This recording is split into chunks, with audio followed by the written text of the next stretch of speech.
Y bueno, iniciemos el seminario de la Parashat Tetzaveh. Soy Tony Joseph Baera y esto es mis interpretaciones de esta Parashat. Parashat interesante, Parashat que yo le diría Tetzaveh, le pondría como nombre o como subtítulo la ausencia presente de Moshe. Porque hay personas que aunque están ausentes en nuestra vida, siempre están presentes, siempre permanecen presentes, sobre todo nuestros moré, nuestros maestros, nuestros rabinos, que muchas veces por misiones que tienen que cumplir o porque trascienden, no están cerca de nosotros, pero nos dejan su presencia, o sea, dentro de su ausencia nos dejan su presencia y tenemos muchas cosas que dentro de la ausencia sentimos su presencia. Y ese es el silencio elocuente de esta parachá de la Torá. Porque la Torá es el libro de la vida, ¿no? Se abre ante nosotros como un tapiz, pero un tapiz de hilos enredados. ¿Y qué son esos hilos?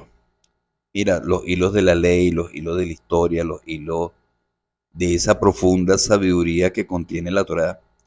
Porque, mira, cada palabra leída, cada letra tiene un significado.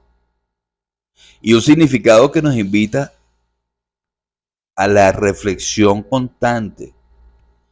¿Ok? Porque la Torah no es algo que, ok, mira, ya yo cumplí, ya leí X cantidad de versículos, de versos y ya cumplí por el día de hoy. No, porque el punto es que la Torah tiene que resonar en nuestras vidas.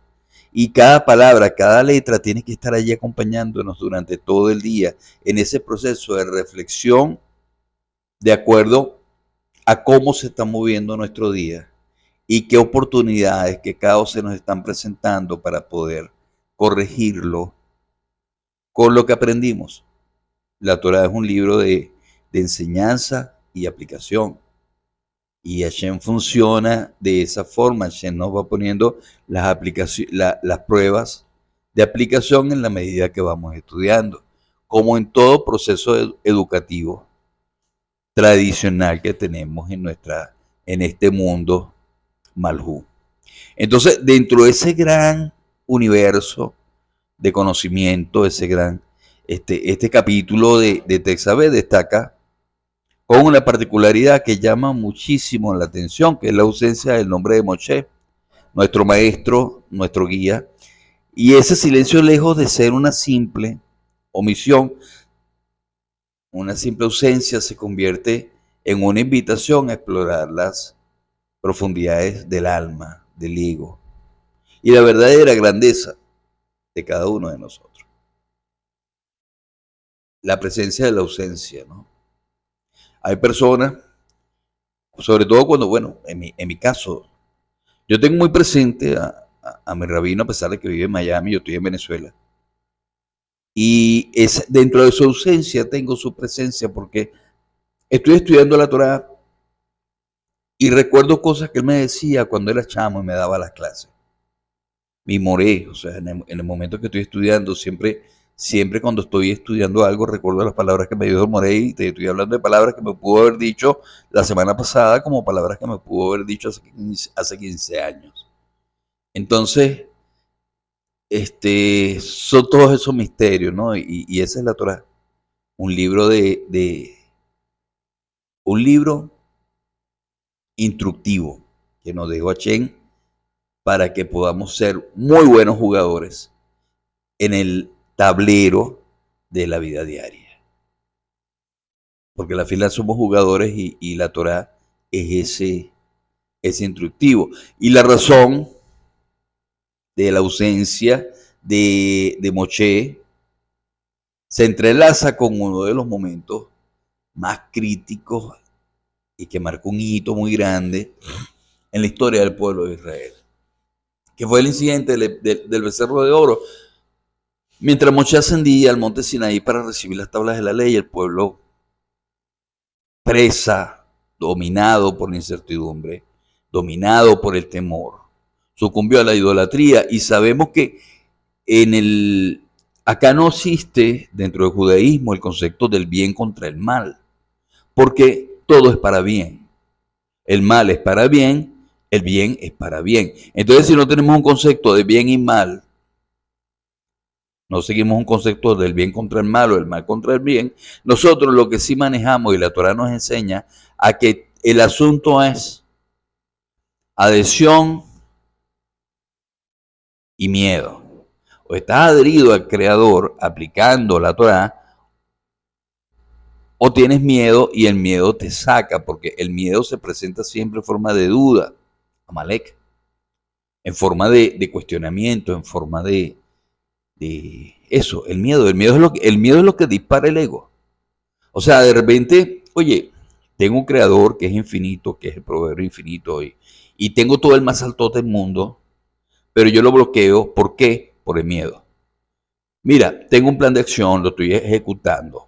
Vamos a suponer una originación o de repente una emanación divina, una idea que me llega de un producto, pero me llegó y hago mi proceso de creación de ese plan.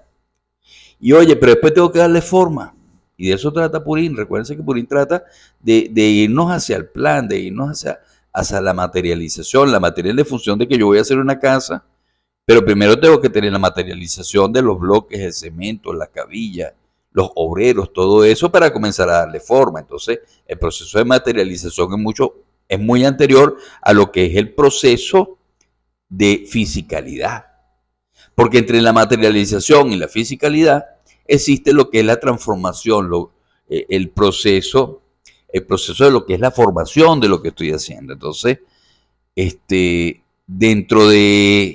en el momento del becerro de oro, y en ese proceso de transformación es que sentimos miedo, y cuando se siente miedo, terminamos haciendo algo que sabemos que nunca nos ha dado resultado, pero es lo que está programado en nosotros.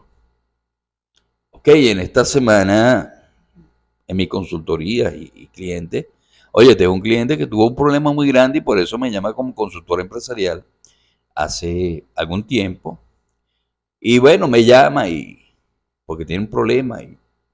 Y cuando veo fue que comenzó a hacer lo mismo que hacía cuando tenía el problema anterior y que había dejado de hacer y había comenzado a recuperar su empresa. En algún momento sintió miedo y sintió seguridad en hacer la estupidez que hacía anteriormente, que lo estaba haciendo quebrar. Y nosotros somos así. Por eso es que el incidente del becerro de oro, volvemos otra vez a lo que es nuestra paracha.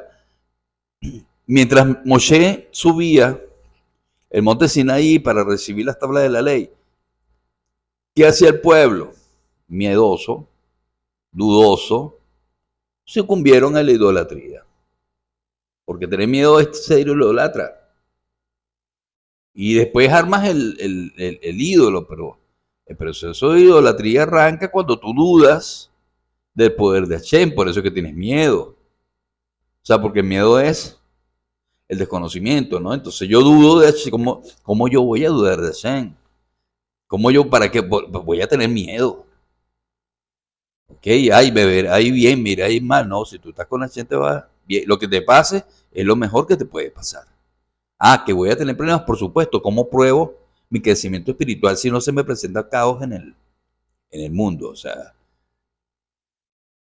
y bueno, Moshe se demora y la gente cae en idolatría y ante esta ira divina, Moshe, ¿se acuerdan que él intercedió? Él intercedió con bastante terquedad y se ofreció incluso a ser borrado del libro de la Torá, el libro de Hashem, pues. Si la destrucción caía sobre el pueblo hebreo. Recuérdense que en ese momento no eran judíos, todos éramos hebreos.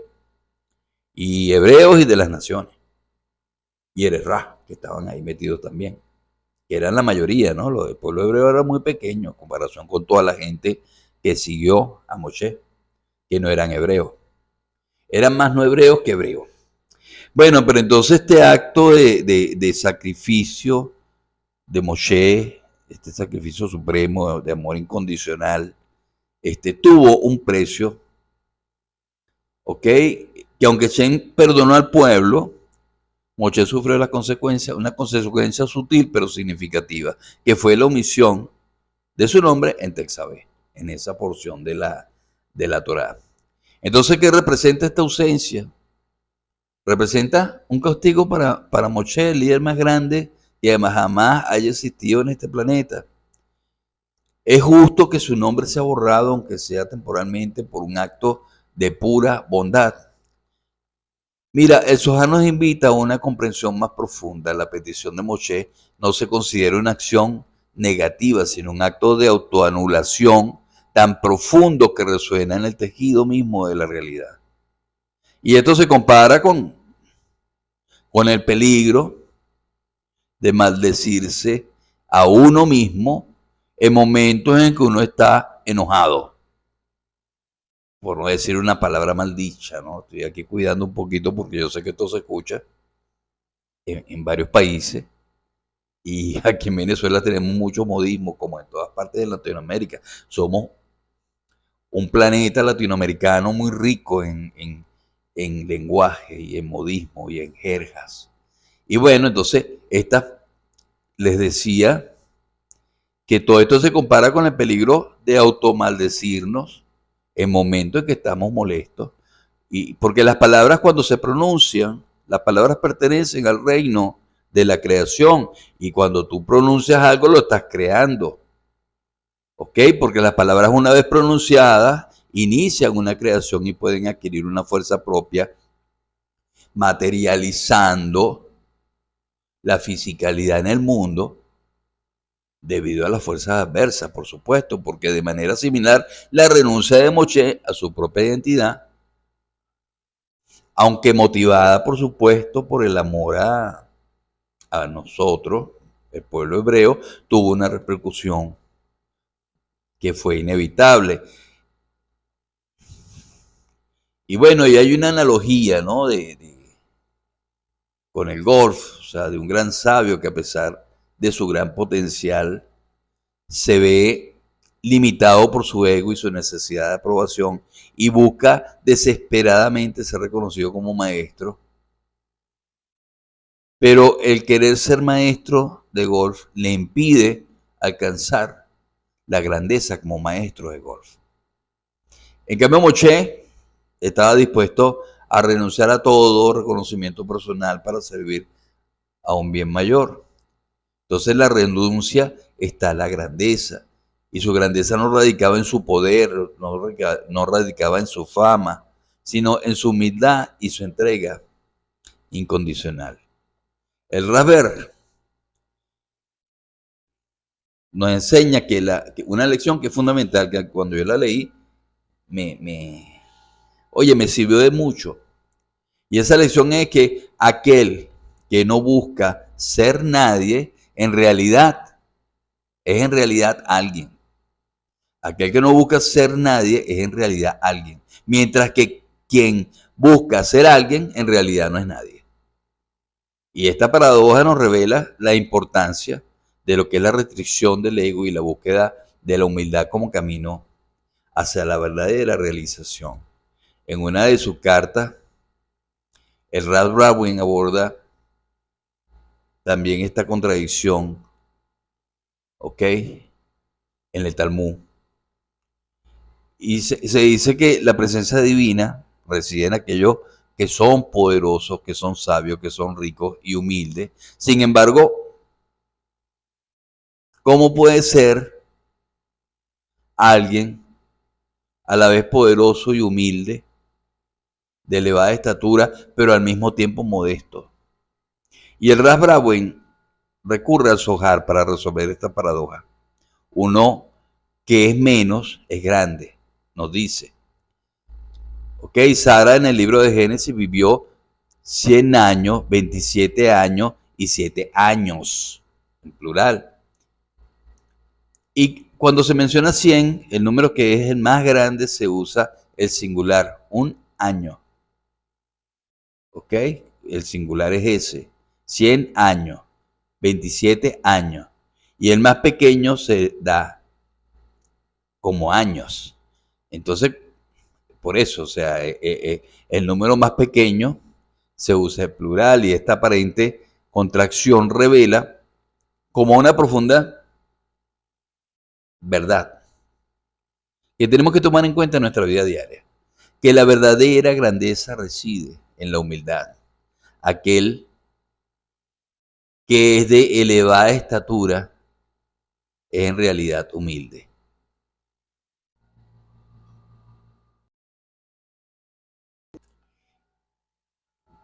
Y bueno, iniciemos el seminario de la Parashat Tetzaveh. Soy Tony Joseph Baera y esto es mis interpretaciones de esta Parashat. Parashat interesante, Parashat que yo le diría a Tetzaveh, le pondría como nombre o como subtítulo la ausencia presente de Moshe.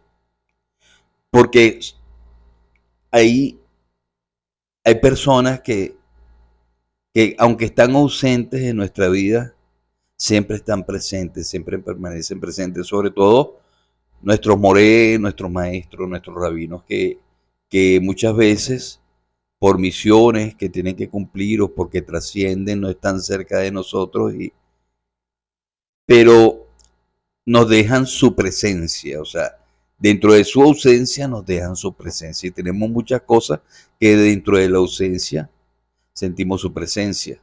Y ese es el silencio elocuente de esta paracha de la Torá. Porque la Torá es el libro de la vida, ¿no? Se abre ante nosotros como un tapiz, pero un tapiz de hilos enredados.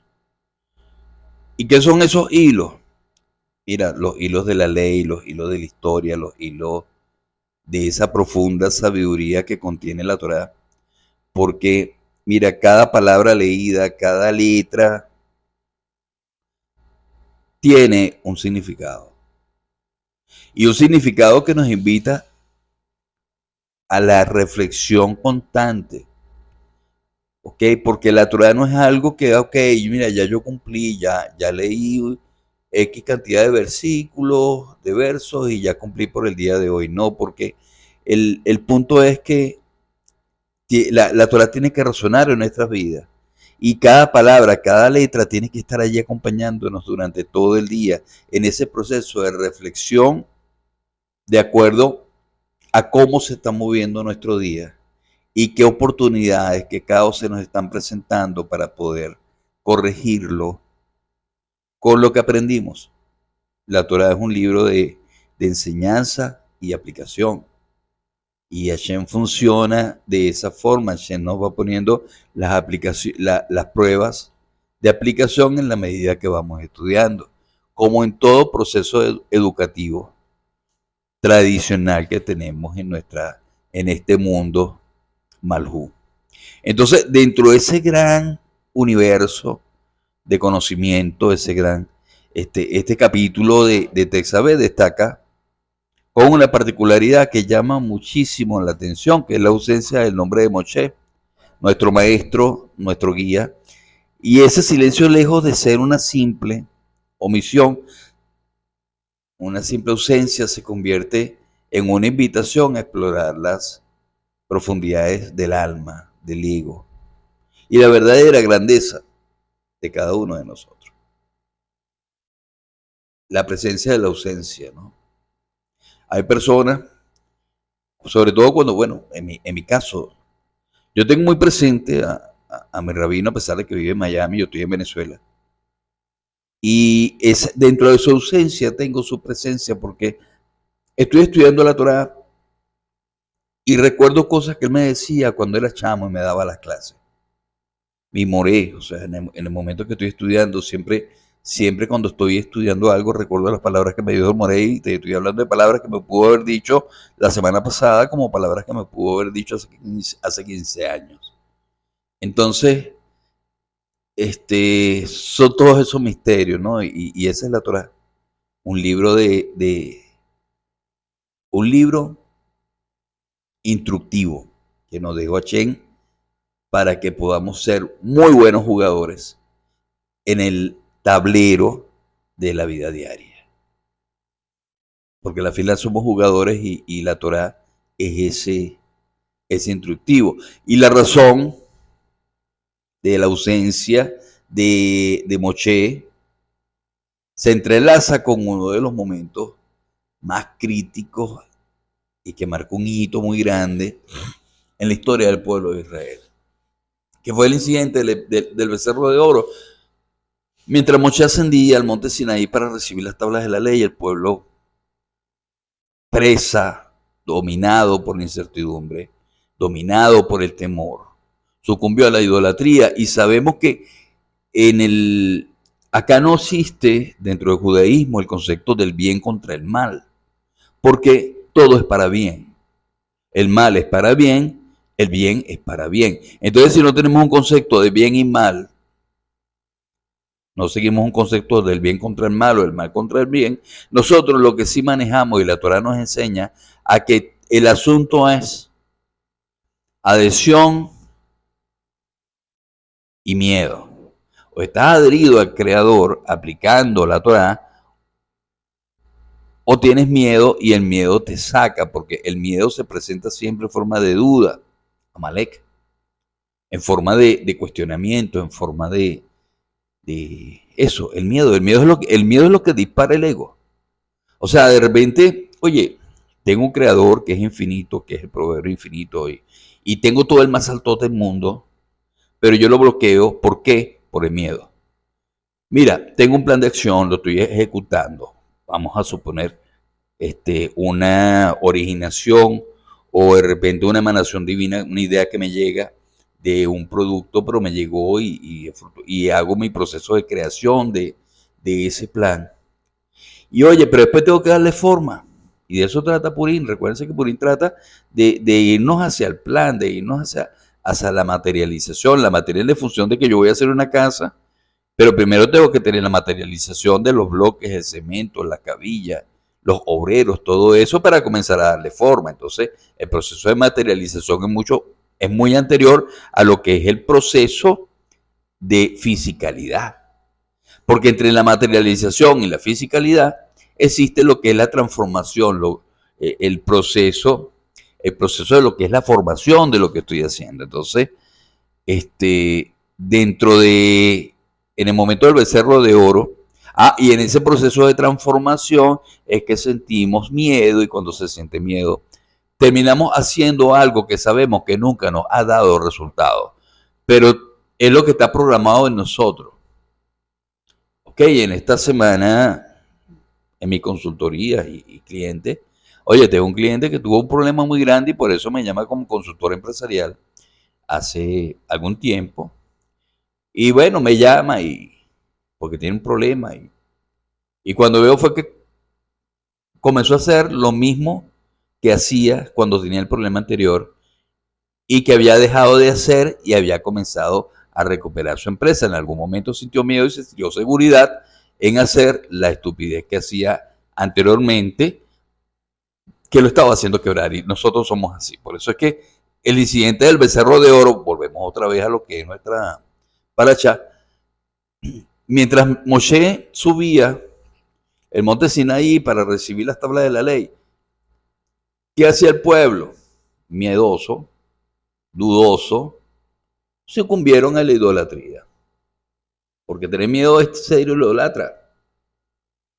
Y después armas el ídolo, pero el proceso de idolatría arranca cuando tú dudas del poder de Hashem, por eso es que tienes miedo.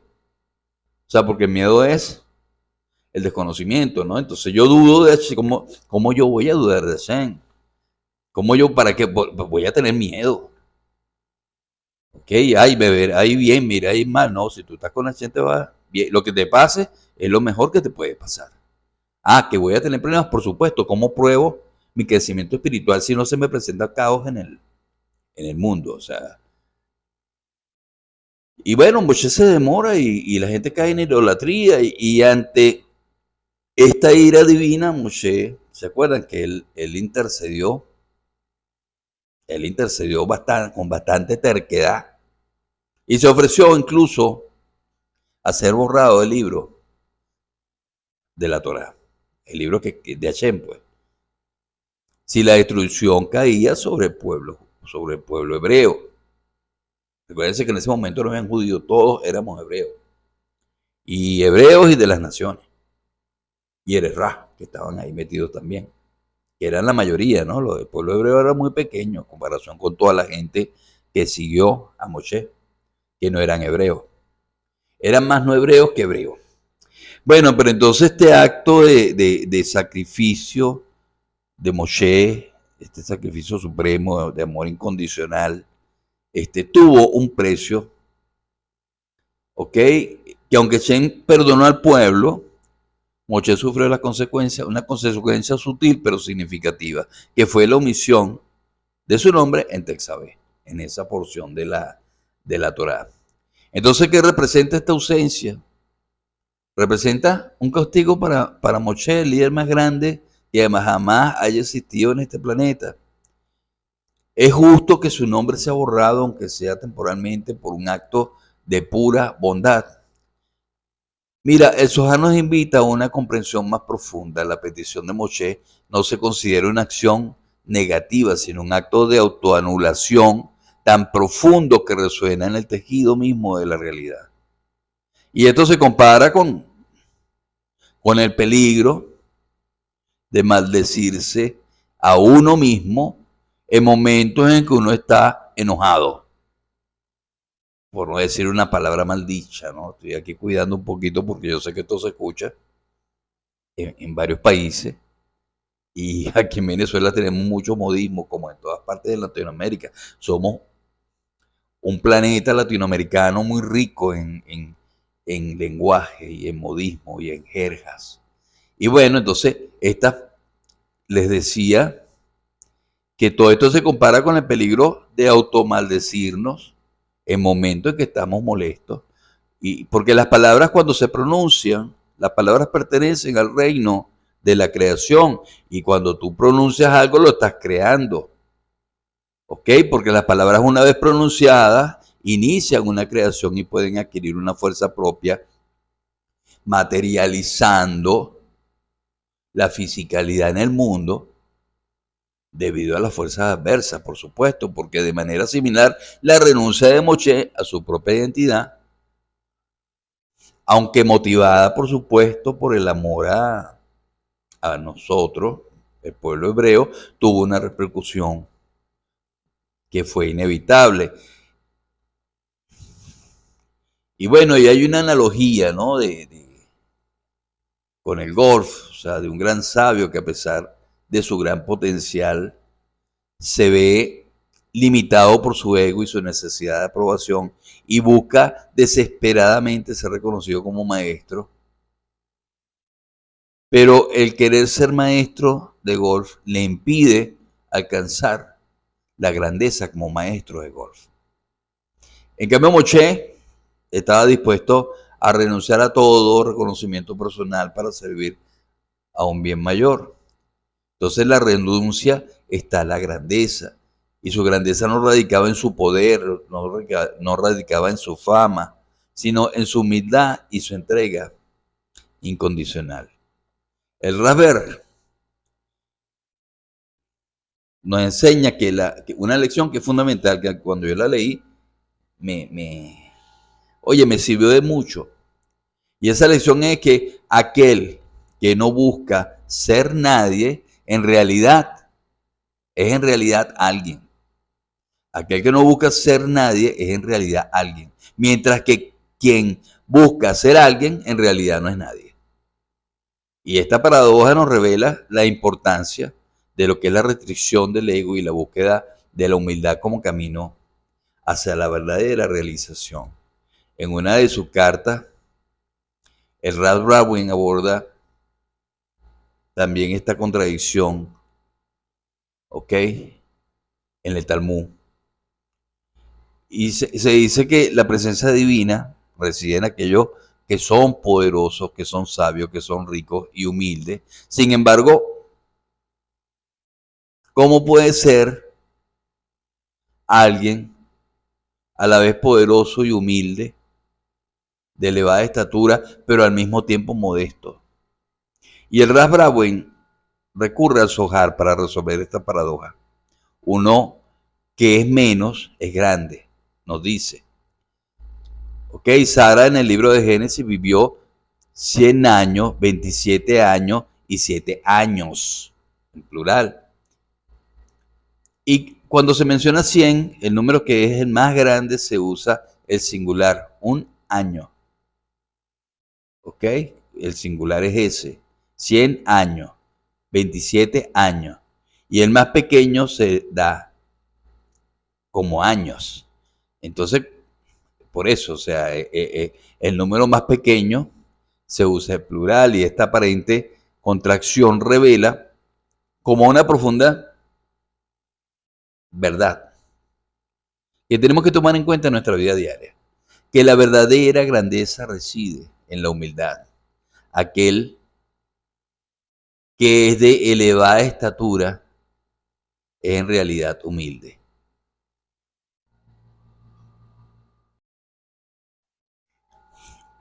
Y bueno, entonces continuemos en el vasto tapiz de la existencia, donde lo tangible y lo etéreo se entrelazan.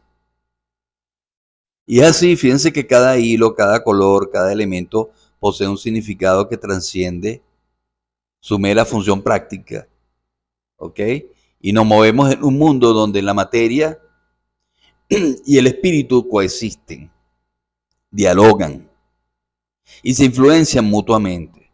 Pero para comprender esta difícil danza, debemos aventurarnos más allá de la superficie, debemos despojarnos de las percepciones convencionales y tenemos que abrazar una visión que revele la conexión profunda entre la esencia divina y la manifestación física. Por eso es que tenemos que ver la Torah como el manual y nuestra vida como el tablero de juego. ¿Ok? Y vamos a imaginar, ¿no? Algo que ilumina esta paracha, que utiliza como punto de partida la letra Baf, la palabra Atá, y su poderosa unión en Beatá, la Baf con la palabra Atá, así como la simbología del sumo sacerdote y la purificación del aceite del templo. Vamos a imaginarnos el alfabeto hebreo no solo como un sistema de escritura, porque el alfabeto hebreo es un código sagrado, una llave con la cual nosotros abrimos puertas, abrimos dimensiones, abrimos portales. Una llave son llaves que utilizamos para desbloquear los misterios de la Torá.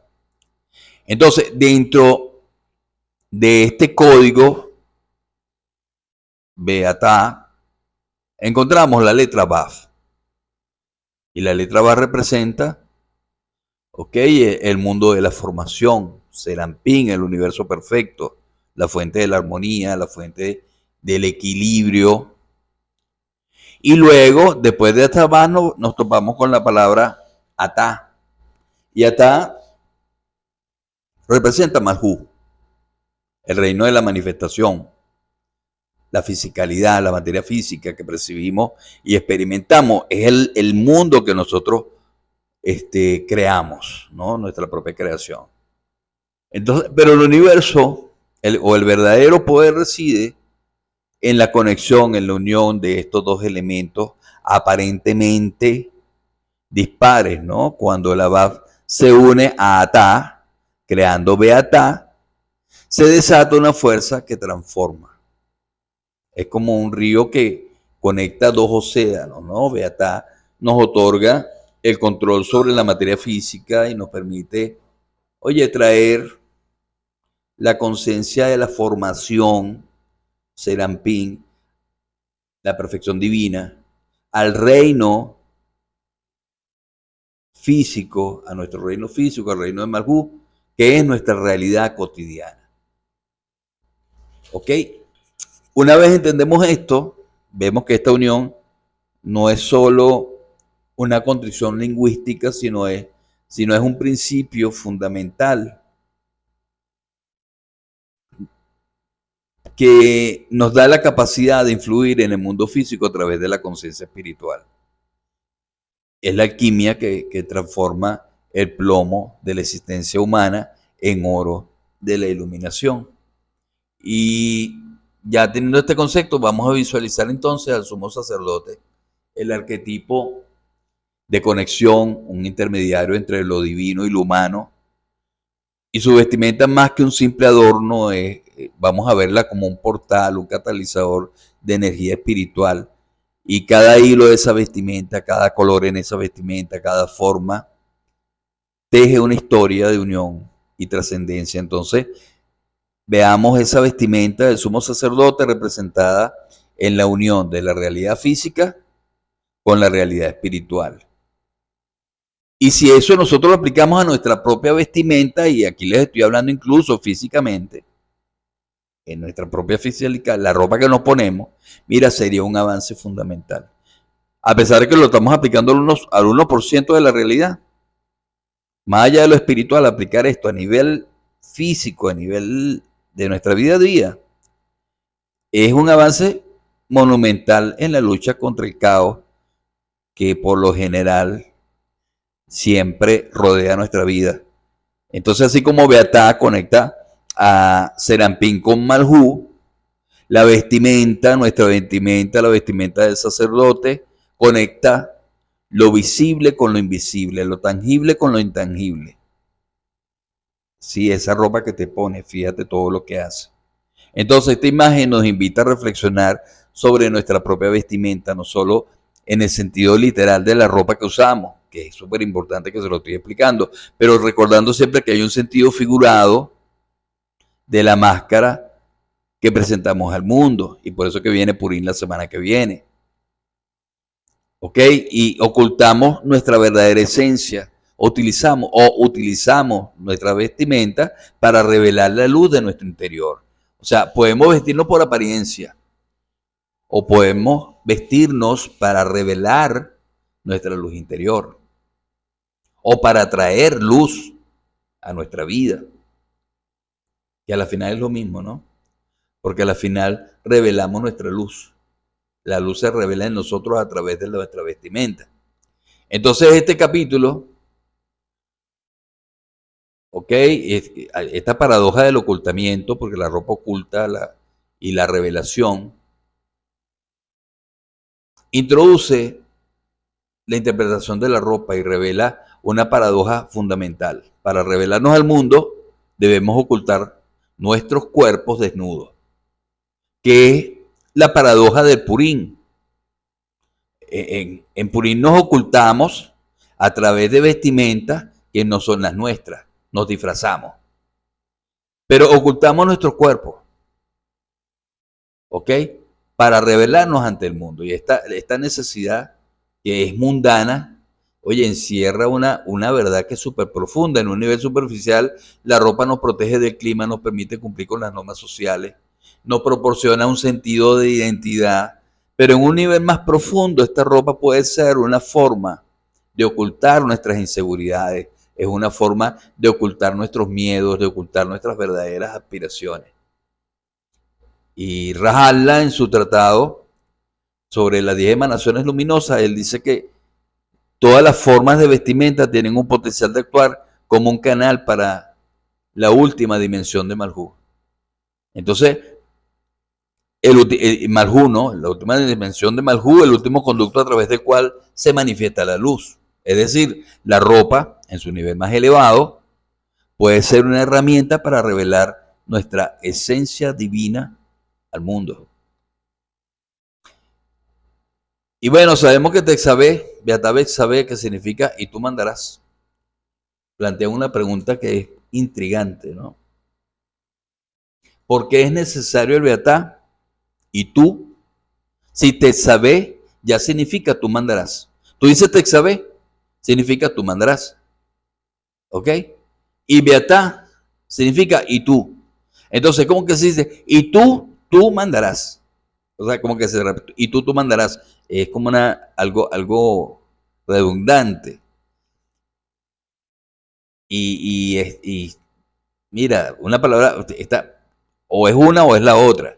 Pero como no hay errores en la Torá, esta redundancia tiene que esconder un significado profundo. Cuando ustedes ven una incongruencia dentro de la Torá, allí hay una ventana de significado. Entonces, como les dije, la letra Ba representa Serampín, la palabra Atá representa Malhú, pero cuando ambas lo unimos, Beatá, nos otorga el control sobre la materia física. Ya la fisicalidad, controlamos la fisicalidad, nos permite manifestar la conciencia divina en el mundo. Entonces, esta aparente redundancia es en realidad la clave de transformación que nos ofrece Texabé, Beatabex Texabé. Entonces consideramos ahora la purificación del aceite del tabernáculo. Vamos al aceite, al menos para cerrar este seminario. Mira, el aceite no era parafina, ojo, no era parafina, aceite. Pero fíjense, las 6 primeras gotas del aceite extraído de una oliva se utilizaba para este propósito sagrado. O sea, las 6 primeras gotas son para Shen. Así nosotros lo primero que hagamos en la vida es para Shen. Para Shen tenemos que dejar lo mejor, la esencia de la esencia de nuestra vida. Tenemos que dedicarla al Creador y esa sería como una de las primeras interpretaciones que yo le daría, porque el aceite, especialmente el aceite de oliva, está conectado con la dimensión de la creación, porque él está conectado con Binah, la comprensión, la sabiduría. Entonces el sumo sacerdote buscaba conectar con el aspecto espiritual del aceite y no con su aspecto físico. Mira, muchos prenden velas en Shabbat, muchos prendemos aceite normalito en Shabbat, pero ¿por qué el non plus ultra en Shabbat es encender con aceite de oliva? Por supuesto, porque el aceite de oliva te conecta con la dimensión de la comprensión y la sabiduría y te conecta directamente con la creación, te conecta con Binah. Entonces, y eso era lo que buscaba el sacerdote con el aspecto espiritual del aceite. No era el aspecto físico, no era prender una luminaria o imagínense lo que prenden vela con parafina, ¿no? Entonces, así como el aceite tiene su componente físico y un componente espiritual, todas las cosas en nuestro mundo, incluyendo a la humanidad, poseemos estas dos dimensiones. Nuestros deseos corporales son físicos, por supuesto, pero a través de nuestros esfuerzos espirituales podemos conectarlos con nuestra alma. Al igual que las primeras gotas de aceite, tenemos que buscar la pureza, buscar la esencia, buscar la conexión con lo divino. Y bueno, en conclusión, mis queridos talmidines, amigos todos de esta comunidad Chavarehora, el viaje a través de la letra Baf, la palabra Atá, la vestimenta del sumo sacerdote y la purificación del aceite nos revela un mensaje que es súper poderoso. La realidad física y la realidad espiritual no son entidades separadas, sino dos caras de la misma moneda. Podemos influir en el mundo físico a través de nuestra conciencia espiritual, tejiendo un nuevo tapiz de realidad, un tapiz donde la armonía, un tapiz donde la conexión reemplazan el caos y la separación. Y mis queridos talmidines, cuando comprendemos esta interconexión de todas las cosas, podemos empezar a vivir una vida con mayor propósito, una vida con mayor significado y podemos utilizar nuestra propia vestimenta, tanto literal como figurada, para revelar nuestra luz interior y contribuir a la creación de un mundo más justo, más compasivo y lleno de amor. El hilo invisible que une todo lo que existe está a nuestro alcance, listo para ser tejido en una obra maestra de transformación. Shabbat Shalom a todos.